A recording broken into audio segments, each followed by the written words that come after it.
Всем привет! Вы на канале Мужское хобби, и сегодня мы будем делать с вами настойку на черносливе. Многие, кого я угощал этой настойкой, называют ее коньяк на черносливе, но я ее для себя всегда называю именно настойка на черносливе. На коньяк, по мне, она не сильно похожа, но я говорю, люди, которые пробуют, говорят, что ой, какой вкусный коньяк. Поэтому называйте ее как хотите. Хотите настойка на черносливе, хотите коньяк на черносливе. Делается она просто, получается вкусно. Берем литр самогона, у меня здесь 42 градуса. Я уже объяснял в своих видео, почему 42.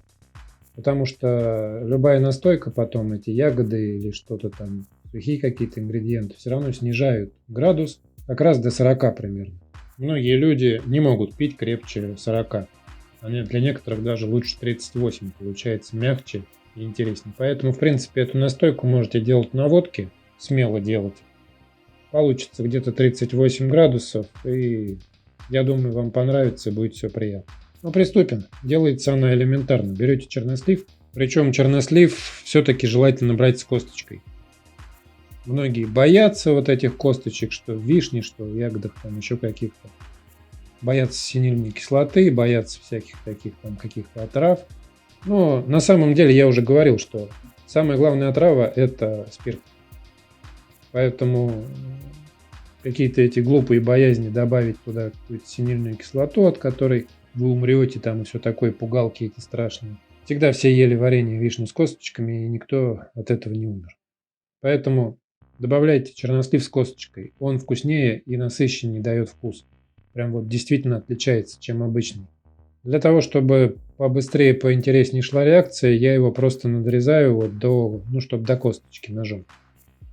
Не рекомендую вам его делать так, чтобы было разрезано на мелкие кусочки или там в мясорубке для более быстрого настаивания. Вы потом задолбаетесь фильтровать. То есть просто вот чуть надрез сделали, по косточке прошлись и бросили.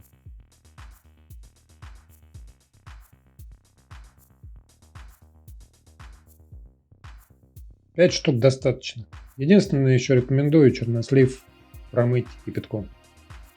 Сейчас ягоды обрабатывают непонятно чем, поэтому все-таки промойте, и будет вам счастье, как говорится. И туда же я добавляю лимонную цедру. У меня сушеная лимонная цедра, я ее сам делал.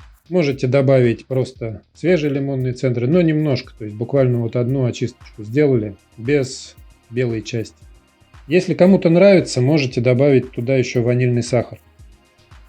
На кончике ножа буквально там большую горочку. Я этого не делаю, мне в принципе эта настойка нравится и в таком виде, поэтому тут вариации есть, но ванильный сахар в принципе неплохо. То есть есть люди, которым нравится этот запах. Вот в общем-то и закинули мы все. Теперь это оставляем дней на 10.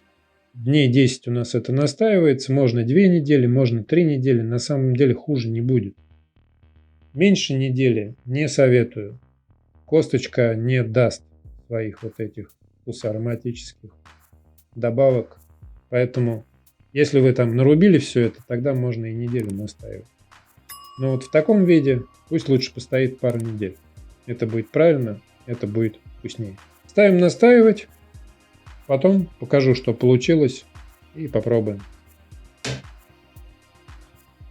Забыл вам еще уточнить, что можете закрывать обычной крышкой, можете ускорить настаивание, как сейчас делают часто очень многие, закрывая вакуумной крышкой. То есть под вакуум. Будет еще побыстрее. Я обычно этого не делаю, я приверженец того, что самогонщику некуда спешить. Это как путь самурая, то есть делаем все правильно, грамотно, никуда не торопимся, и все будет гораздо лучше. Но можно сделать под вакуумом. Только единственное, не делайте термореформинг, то есть ускорение температурное. Сварите компот, будет невкусно.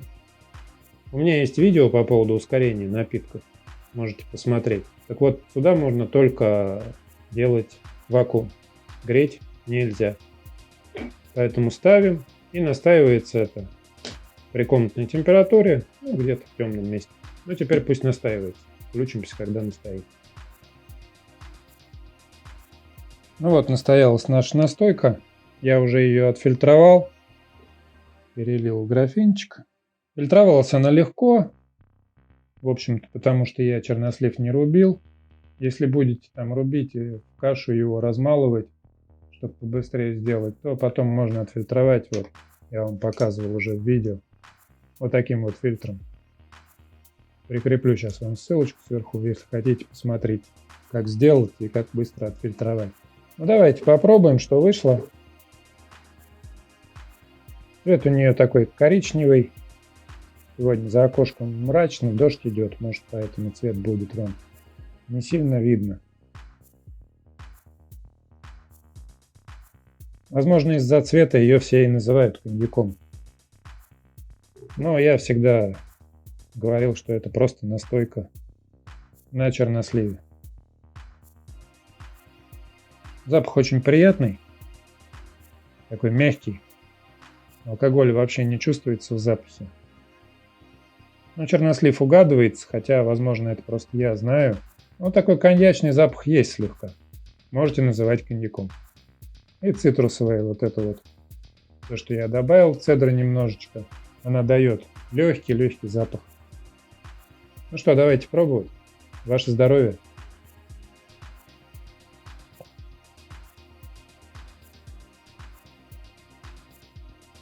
Очень приятная получается настойка. Я думаю, подойдет на застолье, на любое. Под любую закуску. И женщинам, и мужчинам. По сахару смотрите. Я не добавляю в нее сахар. Вы можете добавить уже вот после настаивания. Чернослив бывает разный. Я беру хороший чернослив. В нем уже сладости достаточно, я считаю. То есть это не наливка какая-то женская. Это все-таки настойка крепкая, поэтому сахар я не добавляю. Весь сахар, который в ней есть, это сахар от чернослива. Она и так немножечко сладковатая. Если хотите, можете после настаивания добавить на ваш вкус, подсладить. Но по мне и так она самодостаточная. То есть приятный сладковатый вкус, запах приятный. И вот эта вот цитрусовая такая нотка, которая здесь тоже не переборщите. Достаточно вот одной долечки этой цедры. Но можете варьировать, как бы. Попробуйте. Дело ваше, можете пробовать по-разному. Мне нравится именно в таком виде. В общем-то, больше сказать нечего.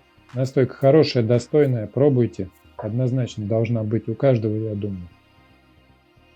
Ну а на этом все. Всем пока. Всем удачи.